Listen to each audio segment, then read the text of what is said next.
Hi friends, welcome to my channel. நம்ம இன்றைக்கி பார்த்திங்கன்னா மீன் குழம்பு செய்கிறது எப்படின்னு பார்க்க போகிறோம். ஃபஸ்ட்டு எண்ணெய் ஊற்றிக்கலாம். எப்போவுமே மீன் குழம்புக்கு கொஞ்சம் நிறைய எண்ணெய் ஊற்றிக்கினா நல்லாயிருக்கும். எண்ணெய் ஊற்றிட்டு கடுகு போடுங்க, கொஞ்சோண்டு வெந்தயம் போடுங்க. வெந்தயம் போட்டு கடுகு பொரிஞ்ச பிறகு வெந்தயம் போட்டு நல்லா பொன்னிறமாக வதக்கணும்.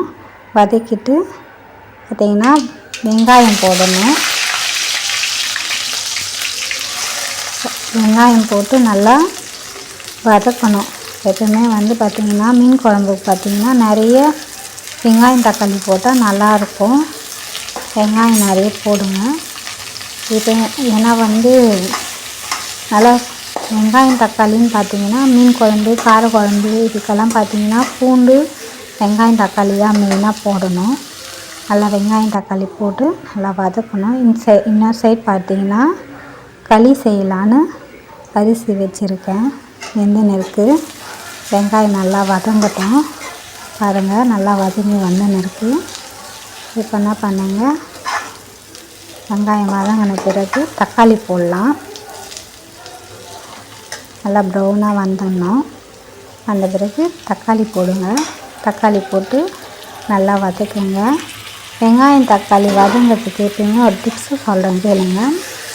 கொஞ்சோண்டு உப்பு, கொஞ்சமாக மஞ்சள் தூள் போட்டோன்னா வெங்காயம் தக்காளி வதங்குற அளவுக்கு தேவையான அளவுக்கு உப்பு போடுங்க. ஏன்னா உப்பு போட்டோன்னா நல்லா சீக்கிரமாக வதங்கி வரும். நல்லா எண்ணெயும் பிரிஞ்சு வரும். வெங்காய தக்காளியில் நல்லாயிருக்கும். சீக்கிரமாக குயிக் ஃபாஸ்ட்டாக வேலை முடியும். கொஞ்சம் உப்பு போட்டிருக்கேன். பாருங்கள், நல்லா இப்போது வெங்காயம் தக்காளி வதங்கட்டும். பாருங்கள், அந்த எண்ணெய் பிரிஞ்சு வருது. நல்லா வந்த பிறகு பார்த்திங்கன்னா நான் தேவையில்லாத இன்க்ரீடியன்ஸ் எல்லாம் இதில் போட போகிறதில்ல. இஞ்சி பூண்டு போட்டிருக்கேன். நல்லா பூண்டு நல்லா நசுக்கி போடுங்க. எப்போவுமே நல்லா வாசனையாக இருக்கும். நம்ம நார்மலாக முழுசாக போடுறத விட இந்த மாதிரி பூண்டு பார்த்திங்கன்னா நசுக்கி போட்டோம்னா நல்லா வாசனையாக கமன்னு இருக்கும்.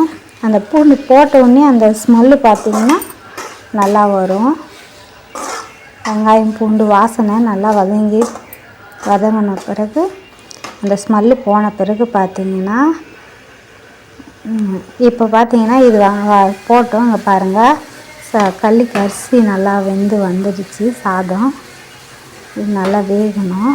ஒரு 5 மினிட்ஸ் வெந்துச்சுன்னா சரியாக போயிடும். இப்போ பார்த்திங்கன்னா நம்ம இது வதங்கி வந்துச்சுல்ல, இதுக்கு மிளகாய் தூள் போடலாம். இது பார்த்திங்கன்னா நான் தேவையில்லாத இந்த கடையில் விற்கிற மிளகாய் தூளெல்லாம் போடல. நம்ம வீட்டிலே அரைச்ச மிளகாய் தூள் தான் போட போகிறேன். மஞ்சள் தூள் கொஞ்சம் போட்டுக்கோங்க. இப்போது அந்த மிளகாய் தூள்னு சொல்கிறோம்ல, அதில் பார்த்திங்கன்னா தேவையான மசாலாலாம் போட்டு நம்ம அரைச்சி ரெடி பண்ண மிளகாய் தூள் தான். அதனால் நம்ம வேறு எதுவும் மசாலாலாம் இதில் சேர்க்க போகிறது இல்லை. நல்லாயிருக்கும். அந்த மிளகாய் தூளே நல்லாயிருக்கும். அது பார்த்திங்கன்னா நீங்கள் எவ்வளோ உங்கள் காரத்துக்கு ஏற்ற மாதிரி நீங்கள் போட்டுங்க. நான் பார்த்திங்கன்னா 2 ஸ்பூன் போடுறேன். 2 ஸ்பூன் போடுங்க. இது போட்ட பிறகு உடனே நம்ம தண்ணியோ புளி கரைசலோ ஊற்றக்கூடாது. நல்லா அந்த எண்ணெயிலே அதை கொஞ்சம் திருப்பி விடணும். அப்போ தான் பார்த்திங்கன்னா அந்த நல்லாயிருக்கும். அந்த மிளகாய் தூளோட அந்த ஸ்மெல் பார்த்திங்கன்னா மிளகாய் வாசனை வராது, நல்லாயிருக்கும். இது மாதிரி நல்லா அந்த எண்ணெயிலே கொஞ்சம் நல்லா திருப்பி விடணும். நல்லா பாருங்கள், கொஞ்சம் ஒரு 5 மினிட்ஸ், ரொம்ப நேரம் இல்லை, ஒரு 5 மினிட்ஸ் திருப்பி விட்டோன்னா இந்த மாதிரி ஆகும். இப்போ பார்த்திங்கன்னா நம்ம புளி கரைசல் ஊற்றிக்கலாம். நான் புளி ஏற்கனவே கரைச்சி வச்சுருக்கேன். அதை பார்த்திங்கன்னா நம்ம ஊற்றிக்கலாம். புளி கரைசல் ஊற்றிட்டேன். நல்லா தேவையான அளவு நல்லா தண்ணி வச்சு கொதிக்க வைக்கணும். அப்போ தான் அந்த புளியோட அந்த ஃப்ளேவரும் மிளகாய் தூளோட ஃப்ளேவரும் நல்லா வரும் இணைஞ்சி. இதுக்கு நான் பாருங்கள் நிறைய தண்ணி ஊற்றிருக்கேன். இது நல்லா இப்போ நம்மளுக்கு கெட்டியாக சுண்ட வரணும். அதுக்குள்ளே வாங்க நம்ம களி பார்க்கலாம், களி எப்படி செய்யுதுன்னு. இது அரிசி வெந்து வந்துருச்சு. இதில் வந்து பார்த்திங்கன்னா நம்ம கேழ்வரகு மாவு போட போகிறோம். மாவு போட்டு வந்து உடனே வந்து நம்ம இது பண்ணக்கூடாது, நல்லா வேகணும், மாவும் வேகணும். அதனால் மாவு போட்டு ஒரு 5 மினிட்ஸ் வந்து பார்த்திங்கன்னா மூடி வைக்கணும். நல்லா மூடி வச்சோன்னா உள்ளவே வந்து பார்த்திங்கன்னா மாவு நல்லா வெந்து வரும். எப்பயுமே வந்து அப்போ தான் வந்து பார்த்திங்கன்னா நல்லா களி வந்து நம்மளுக்கு இழைஞ்சி நல்லா வரும். பாருங்கள், அந்த மாவு வெந்து வந்துடுச்சு. அந்த கலர் வந்து கொஞ்சம் நல்லா சேஞ்ச் ஆகி வரும் வெந்ததுன்னா. இப்போ இதை வந்து நம்ம சுழட்டிக்கலாம்.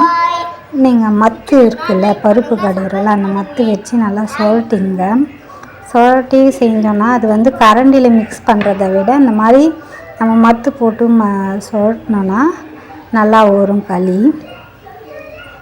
இப்போ நல்லா பாருங்கள், நல்லா சுழண்டு வந்திருக்கு. இதை நம்ம இது பண்ணிக்கலாம், உருண்டை போட்டுக்கலாம். இங்கே பார்த்தீங்கன்னா குழம்பும் நல்லா சுண்டி வந்துன்னு இருக்குது. இதுவும் நல்லா சுண்டட்டும். நமக்கு இன்னொரு 5 மினிட்ஸ் சுண்டிச்சுன்னா களி ரெடி பண்ணிவிட்டு வந்து மீன் போட்டுடலாம். இது பாருங்கள், நீங்கள் வந்து ஒருத்தர் வந்து நான் வந்து பிளேட்லேயே செஞ்சிடுவேன். நீங்கள் வேணும்னா கை சுடுது அப்படின்னா நீங்கள் கிண்ணத்தில் கூட போட்டு கப்பில் கூட போட்டு ரவுண்ட் பண்ணிக்கலாம். தட்டிலே நான் ரவுண்ட் பண்ணிட்டேன். இதுவும் பாருங்கள், மீன் குழம்பும் நல்லா அந்த எண்ணெய் பிரிஞ்சு வந்துடுச்சு. நல்லா திக்காக ஆயிடுச்சு. வெங்காயம், தக்காளி, அந்த மிளகாய் தூள், புளி எல்லாம் வந்து நல்லா கெட்டியான பதத்துக்கு நல்லா வந்துடுச்சு. இப்போ பார்த்திங்கன்னா நம்ம மீன் போட்டுக்கலாம். நான் வந்து பார்த்திங்கன்னா இன்றைக்கி நாங்கள் எங்கள் ஊர்லேயே ஏரியில் பிடிச்ச மீன் தான் போடுறோம்.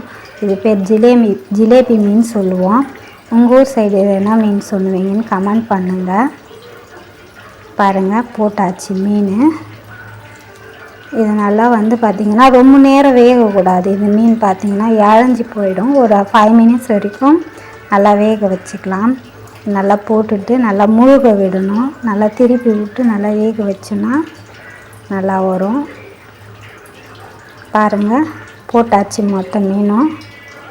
இப்போது ஃபுல்லாக வந்துடுச்சு. இதை வந்து நல்லா திருப்பி விடணும். பாருங்கள், திருப்பி விட்ட பிறகு இது போல் தான் இருக்கும்.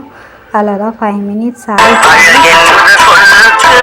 பாருங்கள், எவ்வளோ அழகாக வந்திருக்கு. அப்படியே பீஸாக நல்லாயிருக்கும். நம்ம ரொம்ப இழைஞ்சி வேக விட்டோன்னா இது போல் வராது.